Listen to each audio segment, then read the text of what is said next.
जी हां दोस्तों, राहुल को फंसाने का प्लान हुआ फेल। देखती रही बीजेपी, पलट गया मामला।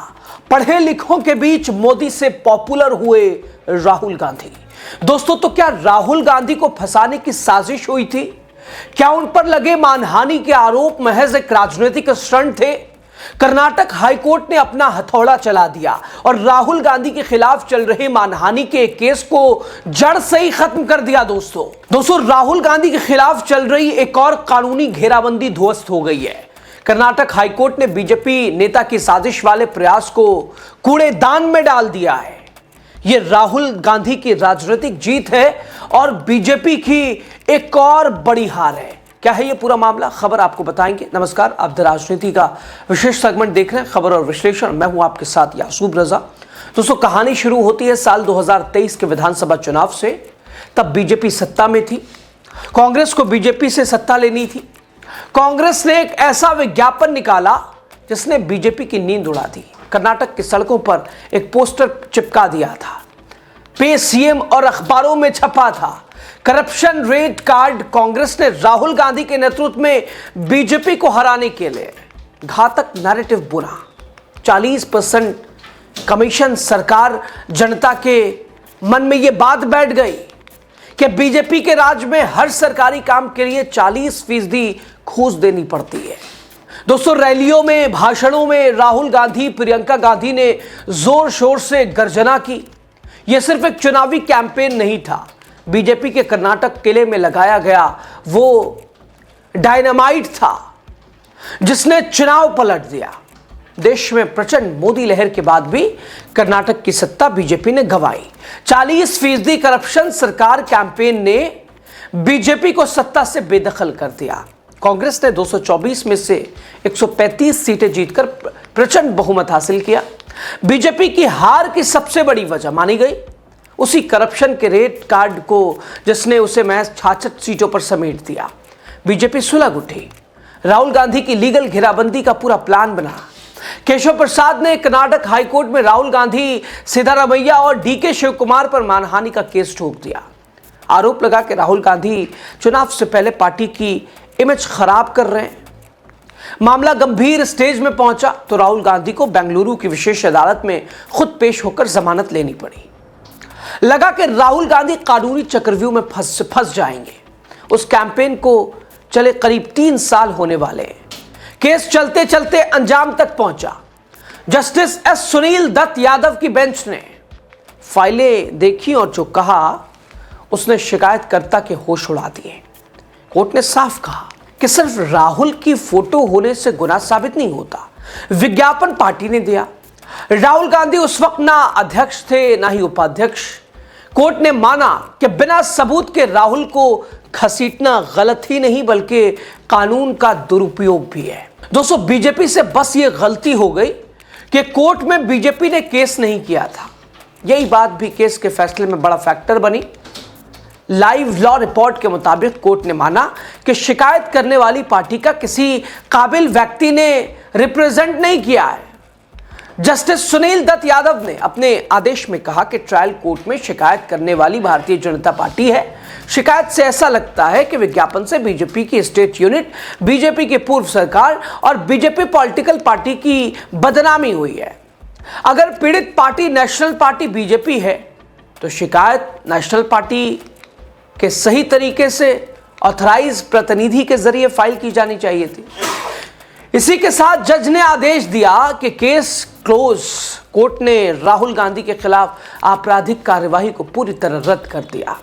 राहुल के केस मुकदमों के लिस्ट से एक केस खत्म हो गया।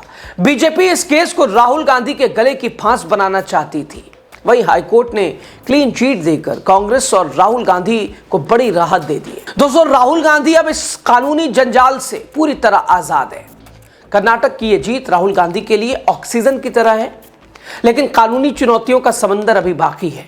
भले ही राहुल गांधी ने कर्नाटक की इस कानूनी लड़ाई जीत ली हो, लेकिन उनके लिए रास्ता अभी कांटों भरा है। राहुल गांधी खुद कह चुके हैं कि उन पर 32 से ज्यादा केस चल रहे हैं। दोस्तों, राहुल गांधी खुद कह चुके हैं कि केस मेरे लिए मेडल की तरह है, लेकिन हकीकत में उन पर मुकदमों का अंबार है। क्या राहुल गांधी इन सभी मेडल्स को जीत में बदल पाएंगे? जो बीजेपी ने पहनाया हुआ है। एक केस में जीत ने राहुल गांधी को संजीवनी तो दी है, लेकिन क्या वो बाकी के 31 केसों में भी इसी तरह बाजीगर बनकर उभरेंगे? अब दोस्तों, राहुल गांधी पढ़े लिखे लोगों के बीच मोदी से कैसे पॉपुलर है वो जान लीजिए। दरअसल दोस्तों, साल 2026 की शुरुआत से ही इस बार एक चर्चा जोरों पर है, वो है चुनाव का। 2026 को चुनावी साल कहा जा रहा है क्योंकि इसी साल में 5 राज्यों में विधानसभा चुनाव होने हैं। इसी लिस्ट में केरल का भी नाम है और इसे लेकर राज्य में राजनीतिक सरगर्मी तेज हो गई है। हालांकि चुनाव के तारीखों का ऐलान अभी नहीं हुआ है, लेकिन सी वोटर और मनोरमा न्यूज ने राज्य की मौजूदा हालात को जानने के लिए एक सर्वे किया है।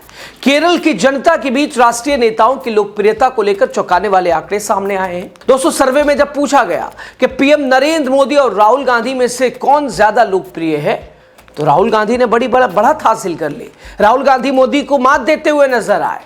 इस सर्वे के मुताबिक राहुल गांधी की लोकप्रियता में काफी उछाल आया है और पहले के सर्वे में जहां ये 48.5% था, अब ये 51.6% पहुंच गया है। और वही नरेंद्र मोदी की लोकप्रियता, महामानव नॉन बायोलॉजिकल की, उनकी लोकप्रियता में कमी आई है क्योंकि पहले के सर्वे के मुताबिक ये 30.7% था, लेकिन अब ये घटकर 30.3% पहुंच गया है। दोस्तों, सर्वे को देखकर दो चीजें तो बिल्कुल साफ दिख रही है कि केरल की जनता प्रधानमंत्री नरेंद्र मोदी की जगह राहुल गांधी को ज्यादा पसंद करती है और इसके साथ ही नए मुख्यमंत्री चेहरे की तलाश में भी है। अब ये देखना दिलचस्प होगा कि आखिर चुनाव में क्या होता है और इस बार सत्ता की चाबी किसके पास जाती है। तो एक तरफ दोस्तों राहुल गांधी, जहां बीजेपी ने उन्हें फंसाने की पूरी बिसात बिछाई, चाल षड्यंत्र रचा, कोर्ट ने राहुल को आजाद कर दिया। अब ये कितनी ऊर्जा देगा आगे और भी बचे हुए केसों के लिए, राहुल गांधी उन मुकदमों के लिए। और दूसरी तरफ आप सोशल मीडिया उठा के देख लीजिए, प्रधानमंत्री नरेंद्र मोदी की किसी वीडियोस को देखिए, राहुल गांधी की किसी वीडियोस को देखिए, किसी लाइव को देखिए, आप उस पर लाइक और कमेंट देखिए। क्या आप देख लेंगे और समझ जाएंगे कि अंतर कितना है। यानी सोशल मीडिया पर भी राहुल गांधी नरेंद्र मोदी से, जो कि विश्व गुरु और उसकी अध्यक्षता करते हुए नजर आ रहे हैं, 2047 तक विकसित राष्ट्र बनाने का सपना, और एक तरह से राहुल गांधी के सामने संसद से सड़क तक पिछड़ते जा रहे हैं। सर्वे भी वही बता रहे हैं कि राहुल की लोकप्रियता मोदी जी से ज्यादा हो गई है और ये आने वाले समय के लिए खतरे की घंटी है हमारे प्रधानमंत्री के लिए। खैर, बहरहाल दोस्तों, खबर पे आपकी राय क्या है? आप क्या सोचते हैं? राहुल को लेकर केस, बीजेपी की चाल, कोर्ट का आदेश और आगे अब राहुल गांधी की लगातार, राहुल गांधी का कदम, राहुल गांधी के स्टैंड, और दूसरी तरफ भारतीय जनता पार्टी, क्योंकि उसको तो कहा जाता है कि अगर चुनाव ऐसे नहीं जीतना है, यानी अगर लग रहा है कि एंटी इनकम्बेंसी है या मुश्किल है, तो चालें चली जाती हैं, जांच एजेंसियों का उपयोग और दुरुपयोग कथित तौर पर। ये भी खैर, बहरहाल आप क्या कहते हैं? आपको क्या लगता है? बताइएगा आप ज़रूर। बहुत शुक्रिया।